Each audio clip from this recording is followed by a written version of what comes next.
Buenos días, el día de hoy vamos a hablar sobre la cultura Mesopotamia. La palabra Mesopotamia es una palabra griega que significa entre ríos, debido a que está situada entre los ríos Tigris y Éufrates. Antiguamente limitaba de la siguiente manera. Por el norte se encontraban las montañas de Armenia. Por el sur limitaba con el Golfo Pérsico. Por el oeste limitaba con el desierto de Siria y Arabia. Por el este limitaba con la meseta de Irán. El río Éufrates tiene una longitud de 2.800 kilómetros, antiguamente llamado río Urutu, que significa río de cobre. El río Tigris tiene una longitud de 2.000 kilómetros, antiguamente era llamado río Idiglad, que significa flecha. Estos dos ríos, antes de desembocar en el Golfo Pérsico, se juntan y forman el nuevo río llamado Shatt el-Arab, que significa río de los árabes. Actualmente, Mesopotamia la ubicamos en los siguientes países: en Siria, en Irak y en Turquía entre los años 4000 y 539 a.C. Ahora vamos a conocer un poco más sobre su aspecto político. El tipo de gobierno que emplearon ellos fue un gobierno teocrático, debido a que se regían por dos poderes: el poder de los dioses y el poder del rey. Entre sus diversos periodos destacaron los siguientes gobernantes. En el periodo sumerio gobernaba el rey sacerdote. En el periodo acadio encontrábamos al rey Sargón, quien destaca por conquistar y unificar todas las tierras de Mesopotamia. En el primer imperio babilónico destaca el sexto rey llamado rey Hammurabi, el cual se hizo conocido con su código de Hammurabi, la ley del talión, ojo por ojo, diente por diente. En las invasiones indoeuropeas, lo que se pudo destacar fue que ellos llevaron el cobre y el hierro a los mesopotamios. En el imperio asirio, llamado también el imperio más sangriento, encontrábamos los siguientes gobernantes: Sargón II, Sennacherib, Asurbanipal y Tiglat-Pileser, quienes establecieron el servicio militar obligatorio. Debido a que ellos cometían muchas injusticias, es que los medos, los persas y los caldeos se rebelan y al ganar la batalla crean el nuevo imperio llamado Neo-Babilónico, o también llamado Segundo Imperio Babilónico, cuya capital se situó en la ciudad de Babilonia. Destaca el rey Nabucodonosor II, quien se encarga de embellecer la ciudad de Babilonia con los jardines colgantes. El último rey de este imperio es el rey Baltasar, quien es derrotado por Ciro el Grande, el rey de los persas. Y es así como terminamos de ver su aspecto político. Ahora vamos a continuar viendo los demás aspectos. Continuando con la exposición, voy a hablar del aspecto económico. Nos dice que era tributaria, donde exigían impuestos diarios a los ciudadanos. Para evitar los fraudes, se calculaban las cosechas y se controlaban mediante comisiones especiales. Nos dice que su principal riqueza era la agricultura, donde sus principales aspectos y principales actividades económicas tenemos la agricultura, la ganadería, la artesanía y el comercio, donde la agricultura cultivaban trigo, cebada, olivo, entre otros, donde la construcción de canales permitía una abundante cosecha.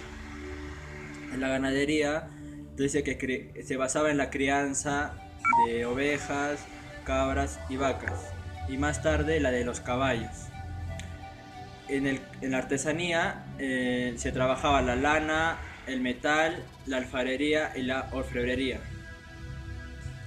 En el comercio nos dice que se exportaban cereales y tejidos. Al principio se realizaba mediante el trueque, pero más tarde se utilizaba la moneda. Gracias. El aspecto social. Las clases sociales estaban jerarquizadas según la región. Por ejemplo, teníamos en el sur el rey a la cabeza de la nobleza, luego seguía la clase sacerdotal, los campesinos y los artesanos. Por Asiria teníamos a la nobleza, luego venían los militares, los sacerdotes, los artesanos, los campesinos y al final recién venían los esclavos, obviamente. La organización familiar se dice que era monogámica, pero en sí igual se permitía tener una o varias esposas o concubinas. Hablando sobre la educación, en los primeros siglos de esa cultura mesopotamia, la educación era doméstica, pero luego llegaron los asirios a conquistar Babilonia y se tuvo que fundar un régimen público de educación. ¿Para qué? Con el fin de enseñar la lengua a la civilización extranjera, que en este caso era Babilonia. Pero en sí, luego Babilonia tuvo que imponer su cultura, terminó imponiendo su cultura en sí y sus costumbres. Y de este modo fue que surgió la educación pública, que se organizaba en los templos, y en ellos se impartían conocimientos como de arte, música, escritura, astronomía, aritmética, etc. Luego podemos deducir de que la educación en sí no tenía barreras para hombre o para mujer, y que el que quería aprender a leer y escribir lo podía hacer. Y así podía acceder a una superioridad social. También se pudo ver que la mujer formaba parte importante de la cultura, porque incluso se llegó a ver de que ellas también accedían a este tipo de educación y no había discriminación. Incluso se llegó a ver que ocupaba cargos altos como sacerdotisa. Luego podemos ver que en la educación superior existían los sacerdotes y las castas superiores. También dentro de esta ciudad, en los muros de los templos, existían tipo bibliotecas, donde los libros en sí eran como tabletas o cilindros, y ahí se escribía de una forma cuneiforme. Entonces podemos deducir que la escritura era cuneiforme. También destacan aquí en esta parte social los comerciantes. ¿Y por qué? Porque en sí ellos utilizaban una contabilidad rudimentaria o contabilidad básica. Y es así como hacían todos tipos de cambios o trueques que les permitía hacer. Dentro del aspecto cultural se encuentra la religión. Eran politeístas y sus dioses se identificaban por una ciudad o región, convirtiéndose así en sus protectores. La gente también rezaba plegarias o oraciones para pedirles favores. En el arte. Dentro del arte se encuentra la música. La música y el baile estaban presentes en rituales religiosos como nacimientos, matrimonios y hasta en poesías. En cuanto a instrumentos, destaca la flauta, que eran hechos de hueso, metales y hasta de maderas. También destaca la trompeta, que surgieron en el pueblo asirio, chirimías y chirimías dobles. En la escultura emplearon más que todo el basalto, diorita, arenisca y el alabastro. En la estatua es una réplica de la realidad. La estatua es quizás la categoría artística en la que el mundo mesopotámico se hace reconocer con mayor evidencia. El bajo relieve se usa para narrar grandes hazañas militares, sucesos cívicos y familiares.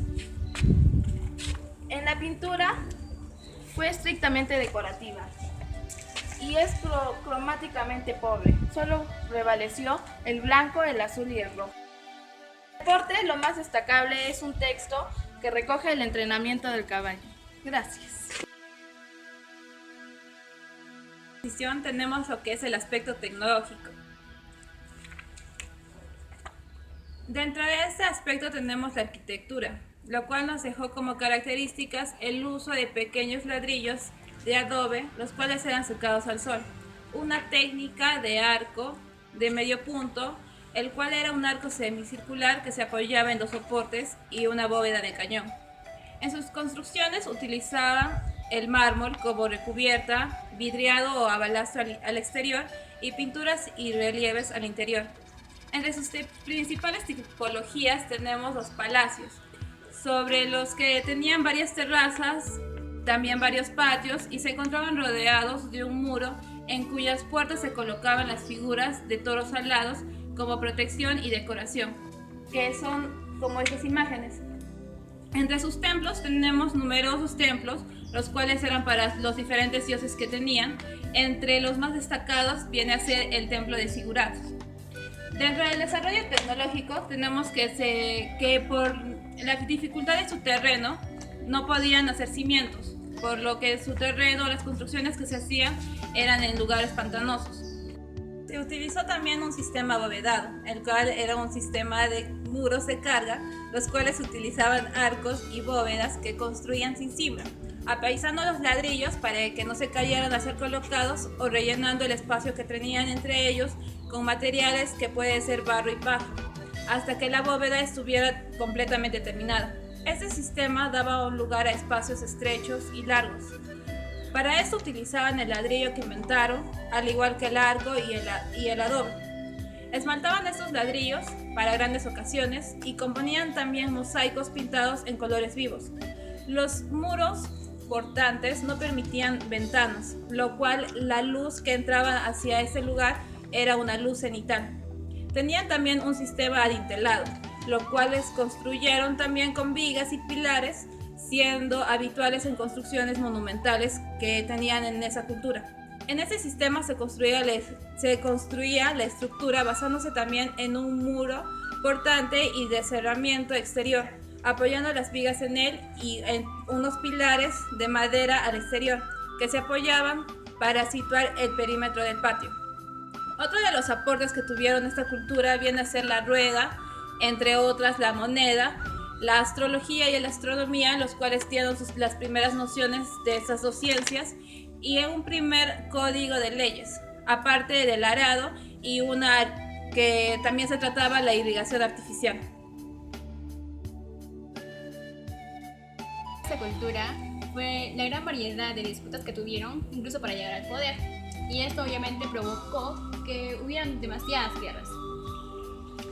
También podemos ver que en el aspecto positivo fue el gran legado cultural que ellos nos dejaron, como por ejemplo sus descubrimientos que fueron la rueda, que incluso el trabajo fue hecho así, y también sus estructuras, como las bellezas que hicieron, como los jardines colgantes que eran hermosos, y la verdad también nos dejaron también aspectos tecnológicos que aún en la actualidad nos siguen sirviendo.